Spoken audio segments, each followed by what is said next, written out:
안녕하세요. 성우 김지혜입니다. 자, 오늘 해설 세 번째 시간인데요. 지난번에 그 두 영상에서는 해설의 스케치를 배웠다고 치면 오늘은 이 스케치에 예쁘고 멋진 색칠을 해볼 겁니다. 자, 평소에 어떻게 하면 좀 더 그럴싸한 해설을 할 수 있을까? 어떻게 하면 좀 더 멋지게 나레이션을 할 수 있을까? 고민이셨던 분들은 오늘 영상을 끝까지 보시면 아주 큰 도움이 되실 것 같아요. 나도 멋진 해설가가 될 수 있다. 그럼 시작해 볼까요?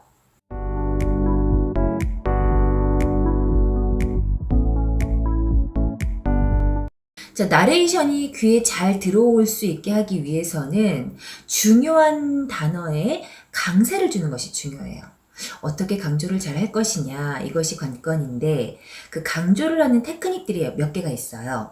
자, 그 중에서 오늘 첫 번째로 말씀드릴 거는 강조를 하기 위한 테크닉 중 첫 번째, 강세를 주는 겁니다.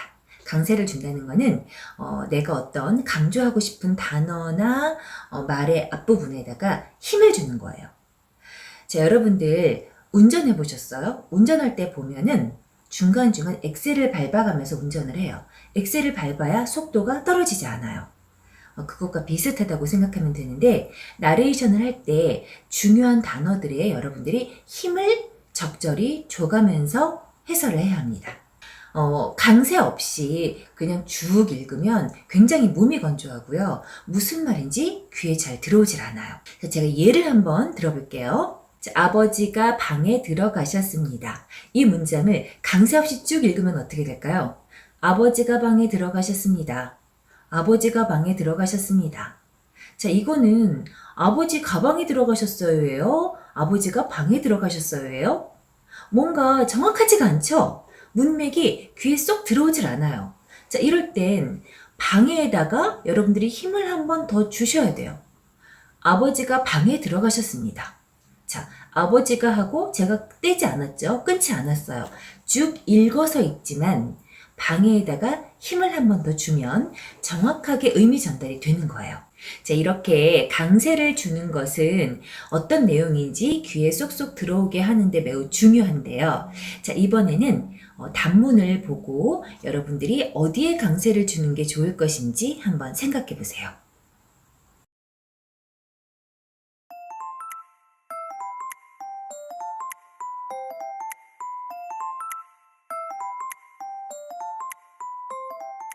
자, 어디에 강세가 들어가는 게 좋을지 체크해 보셨나요? 자, 그럼 이번에는 어느 부분에 강세를 주면 좋은지 표시된 단문을 보면서 한번 들어보세요. 그러던 어느 날 노란색 표지의 시집을 발견했다. 물론 시인의 이름은 처음 들어보는 사람이었고 표지는 맹맹했다. 아마 표지 디자인만으로 책의 운명이 결정된다면 그 시집은 인쇄소에서 나오자마자 말들의 정류소로 와야 할 그런 책이라고 생각했다.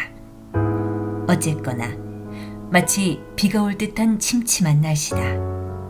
난 식당 앞에서 자리가 나게 기다리며 마음속으로 숫자를 세었다. 자, 어때요? 대체적으로 단어의 첫 부분, 문장의 첫 부분에 강세가 들어가죠. 근데 여러분들이 강세를 줄 때 조심해야 할 것이 있어요. 자, 힘을 주는 부분이 너무 볼륨이 커지면 안 돼요. 그럼 그 부분이 굉장히 튀어서 부자연스럽게 들리게 됩니다. 자, 힘을 주되 중요한 건 굉장히 자연스럽게 너무 튀지 않게 힘을 줘야 한다는 거예요. 그러니까 볼륨이 커지는 힘이 아니에요. 이 힘은 안으로 힘을 주는 거예요. 그래서 볼륨은 비슷하되 그 부분에 힘이 들어가는 느낌이 들어야 돼요. 그래야 이게 어떤 말인지 귀에 쏙쏙 들어오게 됩니다. 자, 강세를 자연스럽게 주면서 나레이션 하는 연습을 해보도록 하세요. 자, 두 번째는요, 포즈 이용하기입니다. 내가 강조하고 싶은 말 앞에 살짝 포즈를 두는 거예요. 포즈를 두고 이야기를 하면 그 뒤에 오는 단어가 강조가 됩니다. 자, 지난번에 제가 띄어읽기에 대해서 말씀을 드렸는데 잘못 끊으면 안 된다 이런 말씀을 드렸잖아요. 자, 문맥 파악과 관련해서 말씀을 드린 거예요. 자, 근데 오늘 이야기할 포즈는 그것과는 조금 다른 얘기입니다. 이 포즈는 문맥 파악과 상관없이 내가 어떤 강조하고 싶은 말 앞에 일부러 살짝 포즈를 두는 거예요. 어떤 그런 테크닉을 이용해서 강조를 두는 방법을 말씀을 드리는 건데요. 자, 예를 한번 들어볼게요. 자, 꿈은 이루어진다라는 문장이 있어요. 자, 여기에서 꿈이 이루어지는 거에 강조를 두고 싶어요. 그럴 땐 이루어진다 앞에 포즈를 살짝 더 보세요. 꿈은 이루어진다. 네, 이렇게 하면 이루어질 것 같죠? 이루어진다라는 말이 강조가 되어서 들립니다. 자, 다음 문장을 볼게요. 강력한 이유는 강력한 행동을 낳는다 라는 문장이 있어요. 자, 어디에 강조를 해볼까요? 강력한 행동을 좀 강조하고 싶어요. 그러면 강력한 행동 앞에 포즈를 두는 거예요. 자, 해볼까요? 강력한 이유는 강력한 행동을 낳는다. 네, 이렇게. 자, 다음 문장을 볼까요? 인생은 과감한 모험이던가 아니면 아무것도 아니다 라는 문장이 있어요. 자, 여기에서는 어떤 말에 우리가 강조를 한번 해볼까요? 아무것도 아니다. 이거를 강조하고 싶다. 그렇다면 아무것도 아니다 앞에 포즈를 두어보는 겁니다. 인생은 과감한 모험이던가 아니면 아무것도 아니다. 그렇죠. 아니면 하고 잠깐 쉬게 되면 사람들이 집중을 하게 돼요. 다음에 무슨 말이 나올까? 그래서 아무것도 아니다가 귀에 쏙 들어오게 되는 거예요. 자, 네 번째 문장을 하나 더 볼게요. 인생에서 성공하는 이는 꾸준히 목표를 바라보며 한결같이 그를 좇는 사람이다. 라는 문장이 있습니다. 자, 여기에서는 어떤 거를 강조를 해볼까요? 저는 그를 좇는다. 좇는 사람이다. 이걸 강조를 하고 싶어요. 자, 그러면 좇는 앞에 포즈를 한번 두어볼게요. 인생에서 성공하는 이는 꾸준히 목표를 바라보며 한결같이 그를 좇는 사람이다. 그쵸? 좇는 앞에 포즈를 두니까 좇는 사람이라는 말이 귀에 쏙 들어오죠. 이렇게 강조를 둘 때는요, 여러분들, 내가 강조를 하고 싶은 말 앞에 포즈를 두면 돼요. 이게 정답은 없습니다. 이건 해설자의 의견이에요. 해설자가 나는 이 말이 중요한 것 같아. 그럼 그 말 앞에 포즈를 둘 수 있는 겁니다. 아까 마지막 문장을 다시 한번 보세요. 여기에서 나는 한결같이 그를 좇는 이 부분을 다 강조를 하고 싶다. 그렇다면 앞에다가 한 번씩 다 포즈를 둬도 상관이 없습니다. 다시 해볼게요. 인생에서 성공하는 이는 꾸준히 목표를 바라보며 한결같이 그를 좇는 사람이다. 네, 한결같이 그를 좇는 사람이다를 제가 천천히 했죠. 네, 한결같이 그를 좇는 사람이다. 앞에 포즈를 뒀는데 하나도 이상하지 않아요. 네, 그 부분이 강조가 되어서 귀에 쏙쏙 들어오게 됩니다.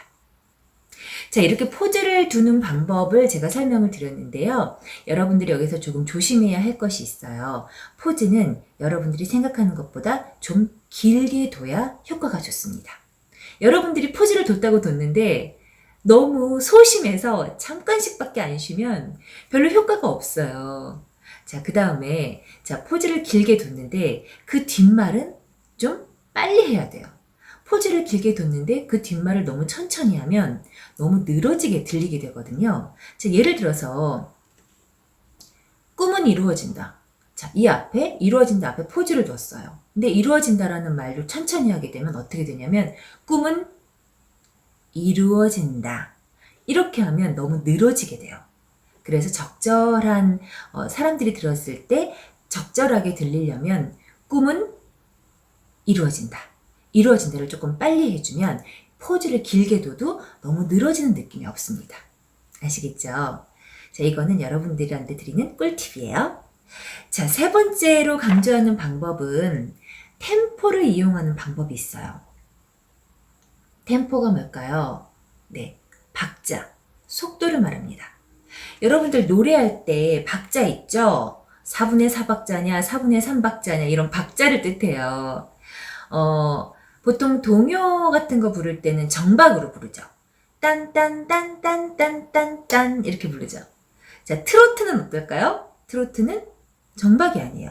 딴 따다단 딴 따단 네, 이런 식으로 박자가 언제 어떻게 나올지 모르죠. 굉장히 다양한 박자를 변주곡이 많습니다. 자, 보통 우리가 말을 할 때는요, 여러분, 이렇게 박자감이 다양해요. 템포가 굉장히 자유롭습니다. 그런데 여러분들이 이렇게 텍스트로 쓰여져 있는 글자를 읽을 때는 나도 모르게 정박으로 읽게 돼요. 그래서 너무 책 읽는 것 같고 딱딱하게 들리는 겁니다. 자, 나레이션을 할 때도요, 강조를 하고 싶다라고 할 때 이 템포감을 이용하면 굉장히 큰 효과를 볼 수가 있어요. 자, 한번 예를 들어 볼게요.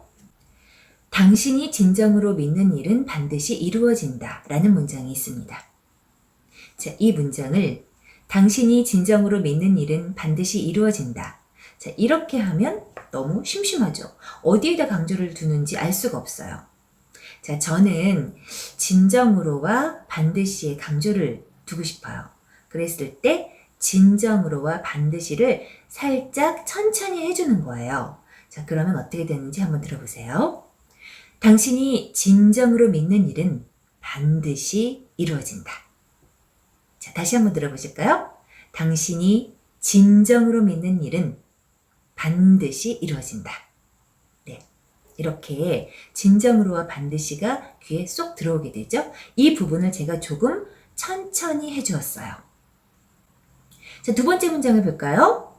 나쁜 습관은 고치는 것보다 예방하는 것이 더 쉽다 라는 문장이 있어요. 자, 여기에서 저는 예방을 강조해주고 싶어요. 그럼 예방을 제가 조금 템포감을 천천히 해줄게요. 나쁜 습관은 고치는 것보다 예방하는 것이 더 쉽다. 자, 예방을 제가 조금 길게 해줬죠? 그래서 귀에 쏙 들어왔습니다. 세 번째 문장을 볼까요?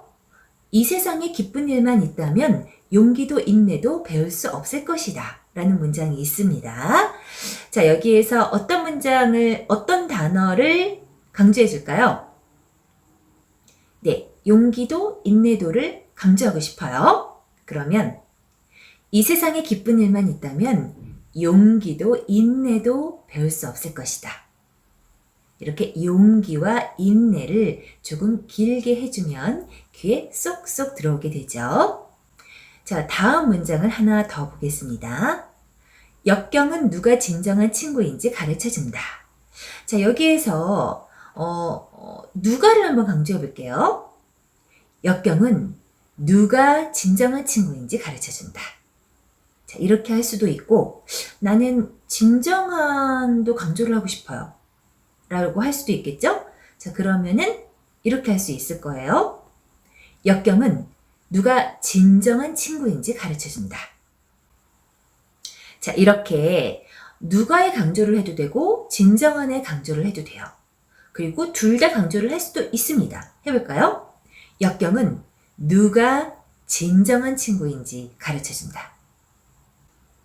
자, 이렇게 템포감을 이용해서 강조를 하는 방법을 알려드렸는데요. 이 템포감을 이용할 때도 여러분들이 좀 조심해야 할 것이 있어요. 천천히 하는 단어 외에 옆에 붙어있는 다른 말들은 조금 빨리 해줘야 된다는 거예요. 그래야 천천히 하는 게 귀에 들어오겠죠. 그리고 전체적으로 들었을 때 속도감이 정상적인 속도로 들립니다. 천천히 하는 말만 있어도 귀에 잘 안 들어오고요. 빠른 말만 있어도 귀에 잘 안 들어와요. 천천히 하는 말과 빠른 말이 섞여 있어야 무슨 말인지 귀에 쏙쏙 잘 들어오고 전체적으로 들었을 때도 속도가 정상 속도로 들립니다. 이 점은 좀 유의해 주세요. 자, 오늘 이렇게 나레이션을 좀 더 맛깔나게 하는 방법, 테크닉 3가지 알려드렸는데요. 이 3가지 테크닉들은 각자 따로따로 사용해도 되지만 이 모두 한꺼번에 사용해도 됩니다. 그러니까 강조하고 싶은 말 앞에 포즈를 두고 그 다음에 그 단어에 힘을 주면서 동시에 천천히 할 수 있다는 거예요.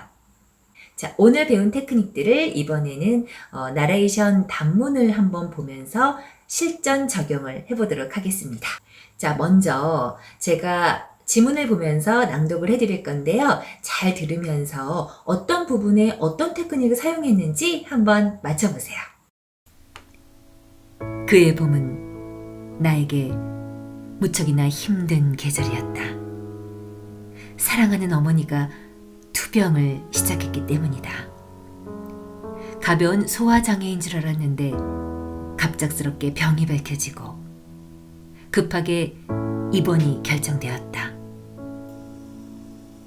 혼자 사셨던 어머니는 병원에 입원하기 며칠 전부터 분가한 우리 남매들 몰래 혼자 옷 정리를 했다.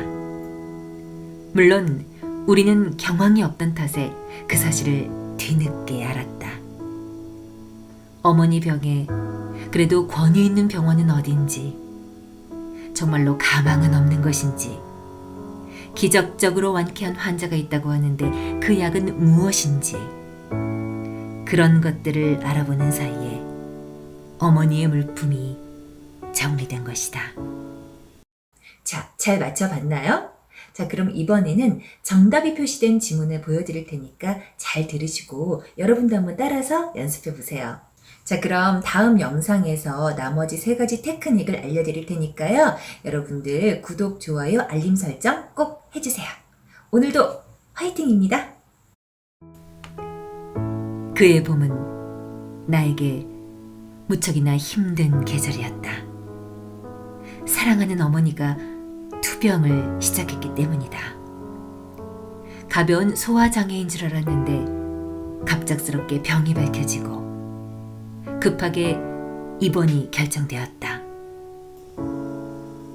혼자 사셨던 어머니는 병원에 입원하기 며칠 전부터 분가한 우리 남매들 몰래 혼자 옷 정리를 했다. 물론 우리는 경황이 없던 탓에 그 사실을 뒤늦게 알았다. 어머니 병에 그래도 권위 있는 병원은 어딘지, 정말로 가망은 없는 것인지, 기적적으로 완쾌한 환자가 있다고 하는데 그 약은 무엇인지, 그런 것들을 알아보는 사이에 어머니의 물품이 정리된 것이다.